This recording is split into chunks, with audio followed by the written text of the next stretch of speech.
Nang sabihin ni Elias sa mga taong nagtipon sa bundok Carmel na pumili sa pagitan ni Yahweh at ni Baal, paano sila tumugon? Hindi sila sumagot ni isang salita.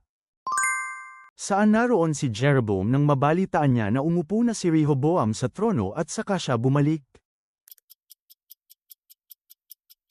Ehipto. Sino ang sapilitang pinapasa ng mga sundalo ang krus ni Jesus kasama niya? Simon na taga Cyrene. Ano ang iniisip ng mga namumuhay bilang kaaway ng krus, sapagkat ang kanilang Diyos ay ang tiyan at ang kanilang kaluwalhatian ay nasa kanilang kahihiyan? Mga bagay sa lupa. Nang mabalita ang patay na si Nabot, para saan bumaba si Haring Ahab? Upang kunin ang ubasan ni Nabot.